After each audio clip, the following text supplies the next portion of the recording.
मेरा मोबाइल चोरी हो गया था। मैं स्टैंड पे लगाया हुआ था तो किसी ने मोबाइल उतार लिया था। मोबाइल उतारते हुए शर्म नहीं आई उसको, तो मेरा फ्यूल भी गया और वो फेयर जो बना था वो भी गया, और 1000 रुपये जो सारा दिन में मेहनत की थी वो भी मेरा गया। वो पैसे नहीं दिए उन्होंने आप?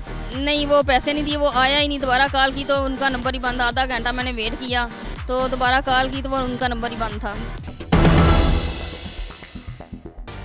अस्सलाम वालेकुम जी, मैं हूं आपका मेज़बान वजाहत खान। और नाजरीन, आज हम आपकी मुलाकात करवाएंगे पाकिस्तान की एक अजीम बेटी और उस बाहिम्मत खातून से जिन्होंने ऊबर पर मुसलसल 24 घंटे ड्राइविंग करके ना सिर्फ अपनी शादी के अखराजात, अपने शादी के खर्चे यहाँ से उठाए, बल्कि ये ऊबर पर ड्राइविंग करती हैं और अपने ख़ानदान की कफ़ालत भी करती हैं। अरूज साबिर हमारे साथ मौजूद हैं, इनकी ज़िंदगी की कहानी इन्हीं की ज़बानी जानते हैं। अच्छा अरूज, ये बताइएगा कि कब से आप ऊबर चला रही हैं और दौरान सफ़र जब आप ऊबर चलाती हैं तो किन किन मुश्किलात का सामना आपको करना पड़ता है?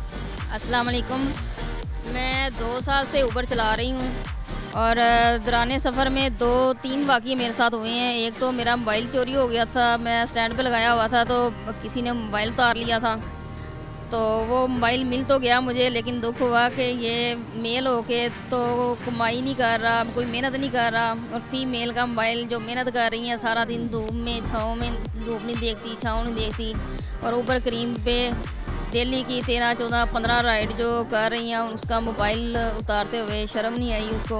दूसरा वाक़या मेरे साथ ये हुआ है कि एक अंकल जी थे तो उन्होंने मुझे कॉल की। पहले तो उन्होंने मेरी बहुत ज़्यादा तारीफ़ की, मुझे दवाएं भी दी। तो फिर कहते अच्छा बेटा आपके पास 1000 रुपया होगा। मैंने कहा जी। जो मैंने सारा दिन में कमाया था, तब तो ये कोरोना नहीं था तो कमाई ठीक हो जाती थी ऊबर और करीम पे। तो वो जो 1000 मैंने सारा दिन में कमाया था, 4-5 का टाइम था, तो जो सारा दिन में कमाया था तो कहते ये उसको दे देना, आपका जो फेयर बनेगा और ये 1000 रुपया मैं आपको ना, जब आप मेरी लोकेशन पे आओगी बदामी बाग, और डॉक्यूमेंट्स देगा आपको, वो डॉक्यूमेंट्स लेके आने हैं। जब मैं वो डॉक्यूमेंट्स लेके उनकी लोकेशन पर पहुंची और 1000 रुपया भी दे दिया उसको, तो जब कॉल की तो कहते अच्छा बेटा कितना फेयर हुआ है। पीक लगी हुई थी, बारिश हो रही थी। PIA रोड से बदामी बाग का जो फेयर बना था 800 और कुछ रुपये था, तो मेरा फ्यूल भी गया और वो फेयर जो बना था वो भी गया, और 1000 रुपये जो सारा दिन में मेहनत की थी वो भी मेरा गया। वो पैसे नहीं दिए उन्होंने आप? नहीं, वो पैसे नहीं दिए, वो आया ही नहीं। दोबारा कॉल की तो उनका नंबर ही बंद। आधा घंटा मैंने वेट किया तो दोबारा कॉल की तो वो उनका नंबर ही बंद था। अच्छा अरूज, ये बताइएगा, ख़वातीन के लिए गाड़ी चलाना हमारे मुआशरे में या इस तरह खुद से इस तरह घर से बाहर निकलना मुनासिब नहीं समझा जाता। आप जब निकली घर से बाहर और आपने ऊबर चलाई तो आपको घर वालों की तरफ से कैसा रिस्पांस मिला? घर वालों की तरफ से अच्छा रिस्पांस था।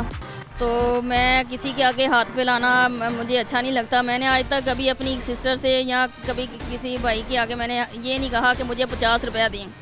तो जब से मेरे वालिद की डेथ हुई है मैं खुद ही कमा रही हूँ और अपना घर का सिस्टम जो चला रही हूँ। मेरी शादी को भी 1 साल हुआ है, तो मैंने इसी ऊबर क्रीम की कमाई से मैंने शादी की है, और ये गाड़ी जो है ये भी मैंने ऊबर क्रीम की कमाई से ही की है। अच्छा और ये बताइएगा कि 24-20 घंटे जिस तरह आपने बताया कि आप मुसलसल ड्राइव करती रही हैं ऊबर पे, तो कैसे मैनेज करती हैं? गाड़ी तो 3 घंटे चलाएं आप थक जाते हैं, 20 घंटे ड्राइव करना, फिर आपकी नींद कैसे पूरी होती है? किस तरह मैनेज करती हैं ये चीज़ें आप? जी भाई, पहले ये था कि टारगेट पूरा करना होता था। टारगेट पूरा करने के लिए इतने घंटे काम करना पड़ता है और अपने पेट की खातिर भी करना पड़ता है कि टारगेट पूरा होगा तो बोनस मिलेगा, तो कुछ फ़ायदा हासिल होगा। क्योंकि ये बहुत ज़्यादा टफ़ काम है ऊबर क्रीम, ये मुश्किल इतना आसान काम नहीं है। और मैं हार्ट पेशेंट हो गई हूँ इन 2 सालों में। मेरी हार्ट बीट का मसला बन गया और मुझे सांस का भी मसला बन गया गाड़ी में बैठ के।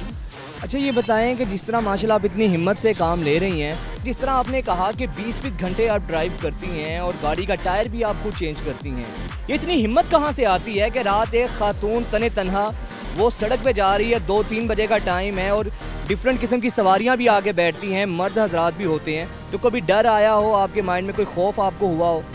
भाई अगर कोई मसला होना होता है ना, कुछ भी होना होता है, अल्लाह की तरफ से वो घर बैठे भी हो जाता है। तो इसलिए मैंने अपने दिल में कोई डर नहीं रखा और मेहनत मैं करती आ रही हूँ और इंशाल्लाह आगे भी करूँगी। मेरा घर अपना नहीं है, मेरा घर रेंट पे है, तो मेरी यही दुआ है सबसे कि मेरा जो है अल्लाह मुझे अपना घर दे और एसी वाली गाड़ी दे ताकि मैं सुकून के साथ काम कर सकूं। ये बताइएगा, माहाना कितनी अर्निंग हो जाती है आपकी, रोज़ का कितना कमा लेती हैं ऊबर से? पहले तो अच्छा खासा था, कोरोना से पहले बहुत अच्छा काम था, बोनस वगैरह मिलते थे। लेकिन कोरोना के बाद जो काम है ना बहुत ज़्यादा स्लो हो गया। अब तो 20,000 जो है ये भी माहाना निकालना मुश्किल होता है। अच्छा ये बताएं कि जहाँ पर आपने मिसाल दी कि बड़े ऐसे वाक़यात हुए, मोबाइल छीना गया और आपसे इसके अलावा एक शख्स ने पैसे आपके जो है वो हड़प कर लिए, पैसे नहीं दिए, कोई ऐसे लोग भी हैं, बड़े बड़े अच्छे लोग भी हैं कि जो आपके साथ ताउन करते हो कि खातून गाड़ी चला रही है, वो टिप ज़्यादा दे दी हो, कुछ इस तरीके में उन्होंने आपकी मदद की हो? जब से मैं गाड़ी चला रही हूँ एक दफ़ा एक कस्टमर ने मुझे 1,000 रुपया दिया था। वो भी छोटी सी राइड थी, तकरीबन 1 किलोमीटर की राइड भी नहीं थी, एम्पोरियम में लेके गई थी। वो आंटी और अंकल थे और साथ उनकी बेटी थी। तो जब मैं उतने लगी, कहते बेटा कितना फेयर बना है, मैंने कहा आपका तकरीबन 100 बना था उनका। तो मैं बकाया देने लगी, कहते नहीं बेटा ये आप रखो, ये आपकी मेहनत है। अच्छा रूज ये बताइएगा, कोई ऐसा वाक़या हो कि आपने कोई चीज़, अक्सर ऐसा होता है कि हम भी ऊबर पे सफ़र करते हैं, कभी अपना कोई मोबाइल वॉलेट भूल जाते हैं, कोई ऐसी चीज़ भूल जाते हैं, तो सुना है आपके साथ एक दफ़ा ऐसा हुआ था कि कोई सवारी अपना वॉलेट भूल गई थी, फिर आपने उसको वापस दिया था, वो क्या वाक़या था? वो वाक़या था ये अस्करी 5 की ये बात है कि कस्टमर को मैंने ड्रॉप किया, तो उसके बाद मुझे नहीं पता चला ये किस घर में गया। बस इतना पता था कि इधर या उधर, लॉकडाउन में आपको पता है कि राइड भी कम मिलती है। उस वक्त मुझे राइड मिल गई और मिली भी मुझे इधर अपने घर के पास की। तो मैंने उनका दरवाज़ा नॉक किया लेकिन अंदर से कोई बाहर नहीं आया। तो खैर मैंने वो वॉलेट रखा और अपने नेक्स्ट जो राइड है वो उनको पिक करने के लिए चली गई। तो मैंने कहा वो खुद मुझसे कॉन्टैक्ट करेंगे, क्योंकि उन्होंने मेरा चैनल जो है सब्सक्राइब किया हुआ था। मैंने कहा कोई ना कोई वो कमेंट्स करेंगे भाई, और उनके पास मेरा नंबर भी था, लेकिन उन्होंने मेरे साथ कोई रब्ता नहीं किया। 2 दिन मैंने वेट किया तो वो नहीं आए। फिर मैं उनके घर गई और उनको जाके उनको वॉलेट वापस किया और वो बहुत ज़्यादा खुश हुए, जिसमें उसकी एक बहुत कीमती जो सामान था और उसके अंदर कुछ उनके पैसे थे, वो मैंने उनको वापस किया। और एक दफ़ा किसी का लैपटॉप रह गया था, नियाजी अड्डे की मैं राइड की, तो स्टूडेंट था यूनिवर्सिटी का, तो उनका लैपटॉप रह गया। तो मुझे कॉल की कंपनी ने, करीम की कंपनी के, ऐसे आपने राइड किया तो उसका लैपटॉप रह गया। मैंने कहा भाई है लैपटॉप, ये नहीं मुझे पता लैपटॉप, लेकिन पीछे एक बैग पड़ा हुआ है, क्योंकि मैं राइड पे हूँ। मैं उनकी जो मानत है वो मैं उनको इंशाल्लाह ज़रूर वापस करूँगी।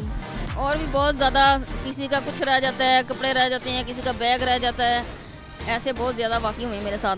ठीक है, बहुत शुक्रिया। यकीनन ऐसी ख़वातीन रूज जैसी जो मेहनत पर यकीन रखती हैं और हलाल की कमाई खाती हैं, हमारे मुआशरे के लिए मशअल राह हैं। अरूज साबिर की कहानी, उन्हीं की ज़बानी आपने सुनी। मुझे इजाज़त दीजिए, अल्लाह निगहबान।